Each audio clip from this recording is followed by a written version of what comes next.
Hello, everyone. We welcome you back inside the crowded booth. My name is Bryce Koon, alongside Palmer Thombs of Dogs HQ, the On3 Sports Network over there. Palmer, you're rocking the Masters polo. It's what like the it's kind of like this like week of sadness because like the Masters is over. Everyone who loves golf is like it. It's going to be a while before we get this excited for a tournament. Were you surprised at what Scotty Scheffler did though? Well, first of all, this is stolen valor. I've never been to Augusta, and I Me said that neither. Saturday. I was walking into Georgia's spring game with somebody that had been at Augusta earlier this week, and I was like, "Man, I thought about wearing my Masters gear. I was like, I'm surprised you're not wearing yours. It would have felt wrong for me. I was wearing a U.S. Open hat because I'm going to the U.S. Open, and he was like, "Dude, you're wearing a U.S. Open hat on Masters Saturday." Hell yeah, I am because I love golf. But no, I mean, was I surprised by Scotty? No.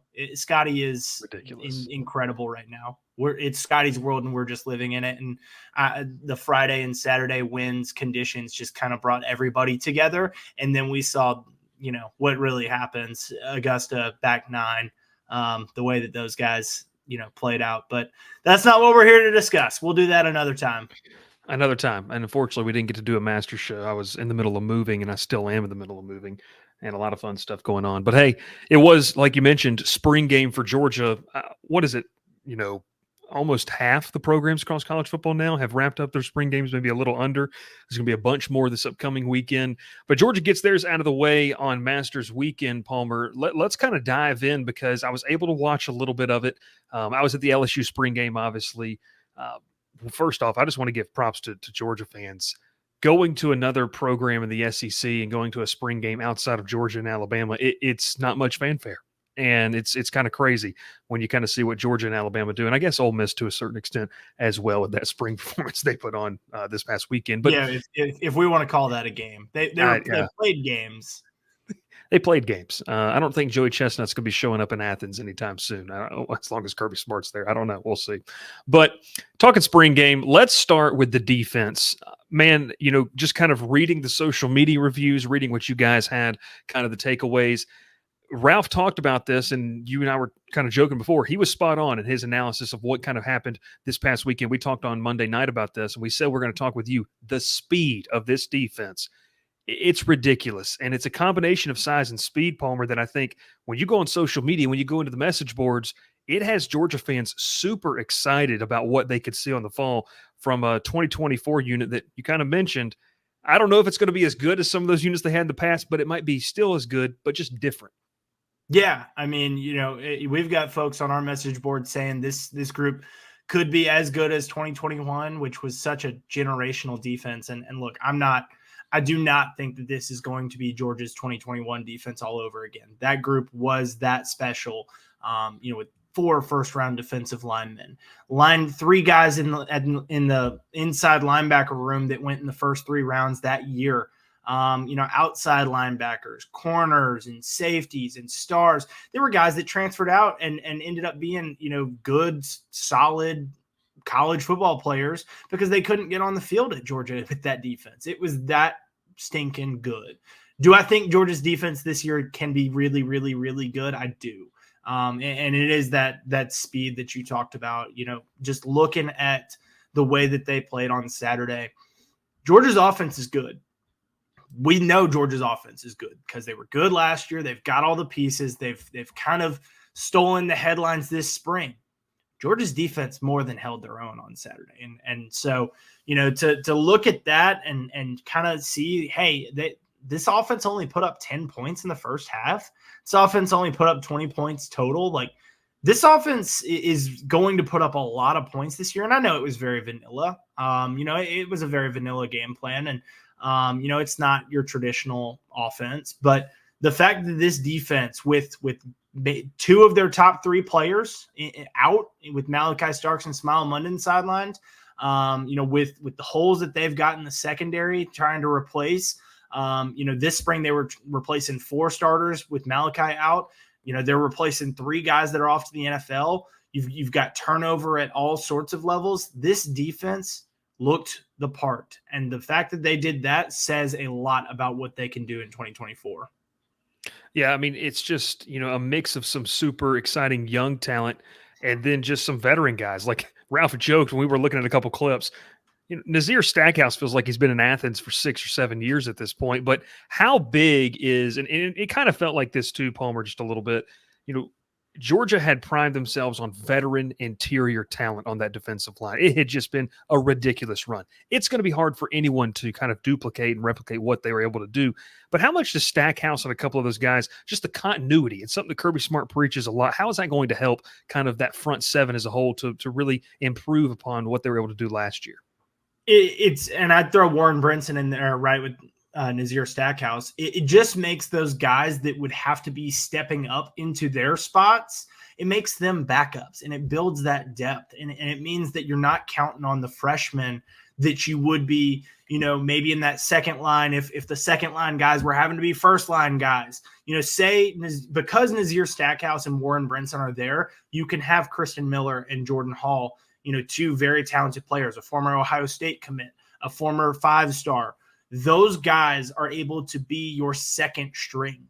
You're able to bring those guys in and just keep fresh legs on the field. And in the trenches of the SEC, that is so important.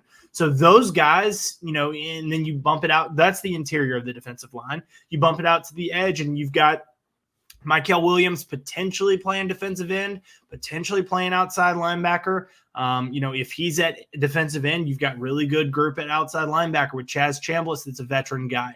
Damon Wilson, that's a former 5-star. Gabe Harris is somebody that is kind of doing the same thing as Mykel, where he's flipping back and forth, was recruited as an outside linebacker, probably playing more defensive end. Tyrion Ingram-Dawkins is somebody that wasn't healthy this spring. So you can move Mykel Williams around, at that outside defensive end, defensive line spot. And it just makes everybody in that front seven better. It makes those interior guys better. It makes the other outside linebackers and edge players better. It makes the inside linebackers better because it opens lanes up. Having to account for a guy like that just makes life easier for everyone else because it opens lanes up for them to go make plays. Mykel may not be this team's leading tackler. I would guess that he will not be this, probably won't even be in the top 5 of this team's tackles. If he is, that's a great, great thing for Georgia. But I think because of his presence, you will see C.J. Allen, Smile Munden, Raylan Wilson, those inside linebackers, Jalen Walker, somebody that bounces between inside and outside. You will see, Damon Wilson and Chaz Chambliss. A lot of those guys are going to be making a lot of plays. And then, oh, by the way, Mykel Williams is a freak and can go make those plays himself too. Yeah, obviously defense going to be something that a lot of people were excited about. Because, look, the offense is good, and that's what we kind of talk about now here, Palmer, is this offense has an opportunity to, one, have some continuity, which is never going to be a bad thing at the quarterback position. A lot of people, and, you and I both covering the SEC, there's a big debate going on. Obviously, if Carson Beck's the best quarterback on paper, I don't think Georgia fans care. I think they'll care who holds up the trophy at the end of the year and not the Heisman necessarily, probably just the national championship trophy.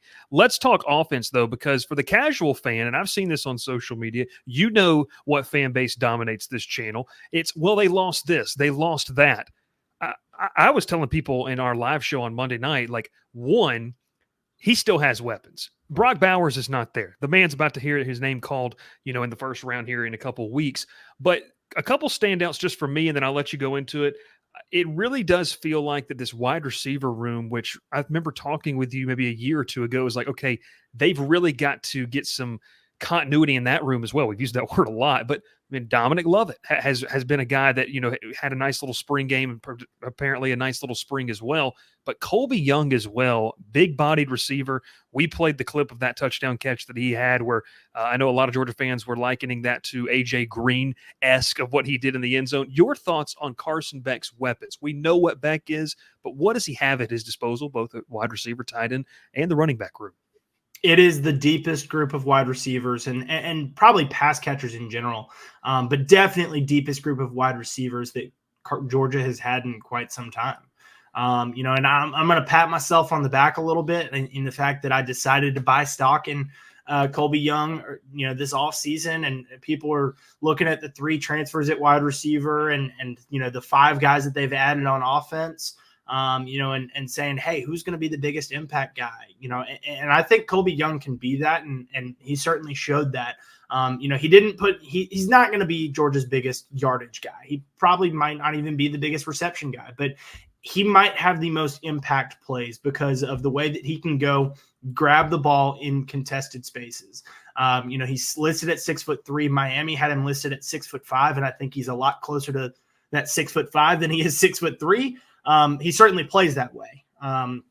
He's a big guy that can go up and get it, can fight off defenders. Had a pair of, you look at his 3 receptions. He had 3 receptions for 20-something yards in this spring game, but you look at what the 3 receptions were. It was 2 third-down conversions and a touchdown. I mean, that's what you want in a receiver. Somebody that can move the chains or put up points, and Colby Young did that.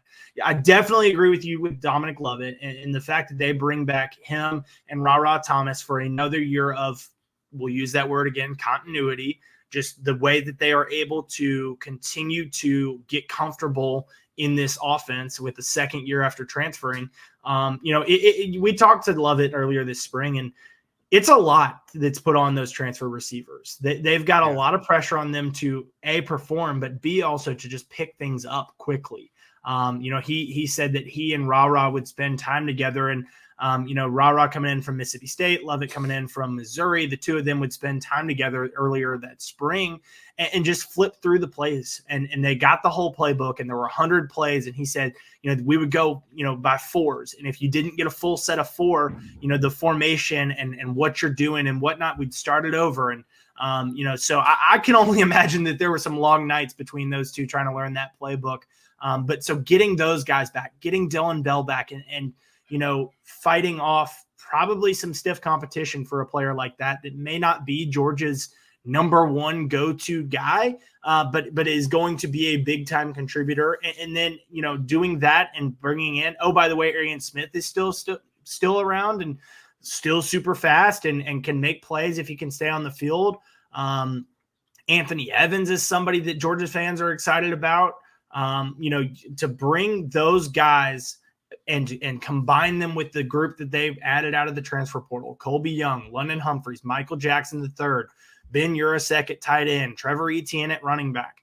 The running backs stood out to me as pass catchers. Obviously it's not a super run friendly environment. But the fact that they stood out on Saturday said a lot to me. And so you combine all those weapons, and put it with Carson Beck, who's a Heisman caliber quarterback, and an offensive line that has 4 guys with starting experience. It's a great combination. Yeah, it's a great combination. And man, I was, obviously just kind of reading through some content you guys put out, other sites were able to put out. There's an excitement for Travis Etienne, for Branson Robinson, for a lot of names in that running back room. And we're going to kind of parlay into the portal. Trevor Etienne. If it was Travis, they'd be even more excited. Trevor Etienne. Yeah, you're right. That's, that would be a really good reason for excitement. You're exactly right. But with Etienne, with Branson Robinson, with a lot of names in that room, they had Andrew Paul enter the portal. And I don't know if that's a massive surprise to you, obviously covering the team. It did feel like it was a little bit of a crowded room. But I got right here, transfer portal preview. We know that he is in. We also know that Tyler Williams is in as of time we're recording this. That's the word you wanted me to use there, Palmer. As of time recording this, when this comes out on Wednesday morning, there might be more. Georgia might have made an addition. Who knows what that buzz on that's coming from my Apple Watch might be? Who knows? We might have breaking news right here on the show. But your thoughts, just kind of as this portal takes place this morning, it was a slow trickle effect, not massive names entering the portal, but just your overall thoughts on how Georgia could approach this. Are there positions of need, and kind of where are they in that scholarship count that's going to be oh so important once they get to fall camp? Yeah, right now for Georgia, it is at 86. And obviously that's a number you can manipulate a little bit. And do you have to get to that 85? Does the 85, how does a guy like Xavier Truss that's in his 6th year with the program, how does he factor in? You've got, some guys that, again, you can manipulate it a little bit. And that 85 may not necessarily be true. So that being said, I don't know that it's going to be a huge, wave of guys leaving Georgia. Georgia had 18 leave in the winter. They've had 3 enter this spring when you combine graduate transfer Chad Lindbergh that entered prior to spring practice, and then the 2 that have entered since the spring window opened, Paul and Williams. Georgia's going to probably, if I had to put my money on it, Georgia will lose at least 1 more. And that's not just hey, they've got to get down to that 85. It's just the world of college football. I mean, we've got 14 more days of this, as we're recording. Odds are somebody's going to leave. Somebody's going to, see greener pastures. Do I think that Georgia's going to lose somebody that is going to be a major contributor? No, probably not, because they've gone through a spring practice at Georgia. They understand, where they fit in with a championship caliber team.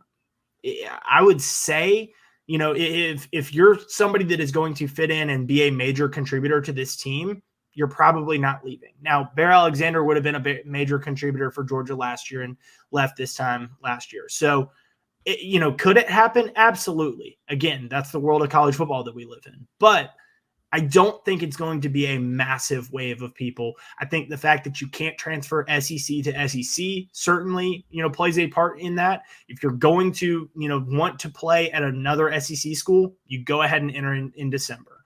And a lot of these guys were originally recruited by all SEC schools. Now that you add in Texas and Oklahoma, that adds 2 more schools that were a part of this recruitment. Really, if you look outside of that 16 school footprint, who are you looking to? You're looking to the Big Ten. You're looking to Florida State and Clemson.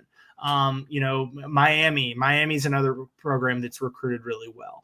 I would say that there's not as much crossover, with obviously there's some. Obviously, there are kids that come from California and USC is a factor in their recruitment, or UCLA, or they come from the Midwest where Michigan and Ohio State and Penn State are factors. They come from Florida where Miami and Florida State and, they come from the Carolinas where Clemson and North Carolina are factors. There obviously is crossover, but a lot of these kids want to play in the SEC, wanted to play in the SEC when they were coming out of high school, and continue to want to play in the league. And so, that's why I don't think that we're seeing a mass wave of departures at Georgia and across the league, across the country. That being said, I think that there's certainly some positions that Georgia could look at in this transfer portal. Again, they're over, quote unquote, over their number of 85.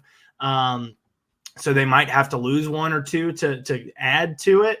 But, I think that quarterback is one where you look at, because you look at Saturday and it was some shaky depth at that position. You had Carson Beck, you had Gunnar Stockton, and that was it. Ryan Puglisi was out on Saturday due to injury. And so they've got 3 scholarship quarterbacks. They feel really good about all 3 of those guys as players, but I don't know that they feel great about that number of 3. Kirby has said that he wants to get to 4. Because 3 can become 2 very quickly, and 3 that cannot in season become 4. So you'd rather bulk up a room like that where you're counting on those guys so heavily. The defensive line is another one where, again, you've got some interior presences that Georgia feels really good about, but depth was a concern last year, and depth remains a little bit of a concern.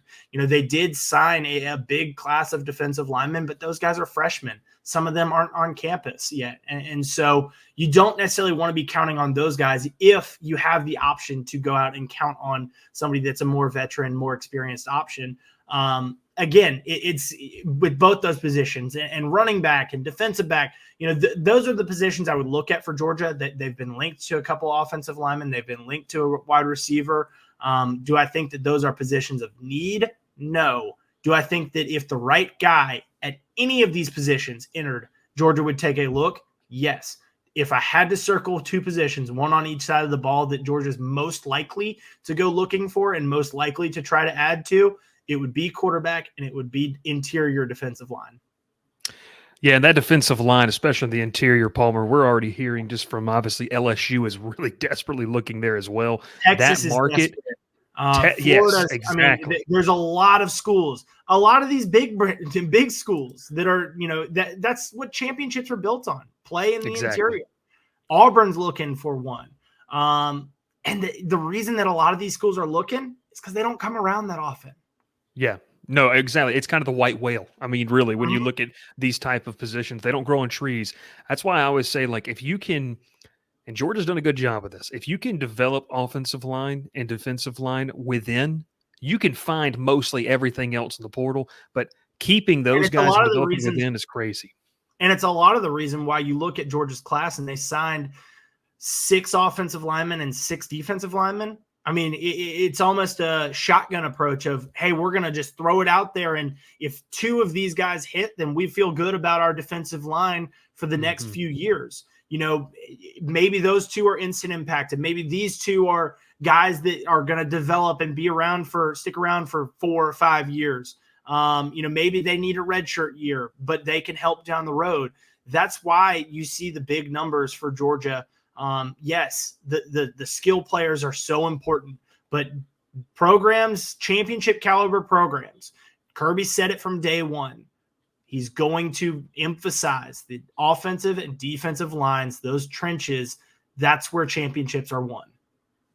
Yeah, no, I'm with you, man. I'm with you. I'm just looking at this growing list entering the portal over on social media, and you don't really see a ton of defensive linemen. When you do, you immediately start to see interest pick up from some of those bigger name programs, and people are like, "Well, that, you know, like for example, right here, I will throw out a name. I know this doesn't pertain to Georgia, but it's just a name that people have been interested in, and it's C.J. West, the big man that Georgia probably saw and faced when Kent State played them a couple years ago. 6'2", 315. He has dominated the MAC. LSU is in on him. They want him. So it's one of those things when you kind of see 315. I wouldn't be surprised if Georgia did try to get in on him. That plays. Dominant stats at the 300 MAC, plus defensive linemen. 300 plus defensive linemen. Those don't grow on trees. Yeah, he was posted an 85.9 PFF grade, by the way, for folks interested. So it was pretty good at the MAC, and he was all MAC selection in 2023. That's Palmer Thombs, the never-ending cycle that is the college football news world, and we absolutely love doing it. We're ready for, I don't know, Palmer, like at what point are you ready to sleep? Because you had quite the NIT tourney run to cover as well. So it's and basketball transfer portal. I mean, let's not forget about that. Jeez, man, I would say it all kind of slows down May and June, unless your baseball team is winning like LSU's was last year. Key emphasis on last year. Although I do think that they're going to get it turned around. I think that LSU and Florida, the 2 programs that were competed for the national championship, maybe not having the best start to the SEC slate. We're at the halfway point. Would not be surprised if those 2 are the 2 toughest number 2, number 3 seeds to get out in the NCAA tournament. So it slows down in May and June, but it picks right back up. And look, recruiting is hot during those times, and then it picks right back up when mid-July hits. I saw a tweet yesterday that said, "Hey, we are 3 months away from SEC Media Days," and I was just like, how are – please, can I go take a nap and then at least, have a couple days where I can go play golf or, feel some sand between my toes? Can I please have a little bit of a break? No, but we love it. I mean, Bryce, I know you love it. I love it. It's college athletics. It is, and it's a ton of fun. You know who's not slowing down though? That is Charlie Condon. How much fun is that to watch, by the way? I just want to ask you. It's a lot. It's a lot of fun. It's a lot of fun. Imagine really what LSU fans felt like last year watching Dylan Cruz and Paul Skeens. Like it's on that same level. Pretty fun. Yep. Wes Johnson doing a good job over there with Georgia in year 1. A lot of fun. Palmer Thombs, Dogs HQ on 3. Palmer, I don't know if you guys have deals running right now. Let the people know where they can find your work as always, if they want to stay in tune with the latest stuff going on with the Georgia Bulldogs. Now, you can always check us out, $1 for your first month at dogshq.com, Dogs HQ on Twitter, and then myself at Palmer Thombs on Twitter. That's awesome. He's Palmer Thombs. My name is Bryce Koon. We appreciate you watching. Make sure you hit that like button. If you're listening on Spotify, Apple, anywhere you get your podcast, make sure to give us a follow there and subscribe to that feed. And then last but certainly not least, completely free for you to do, support the channel. Subscribe to our YouTube channel as we continue to grow in that measure as well. And we'll catch you next time here on The Crowded Booth.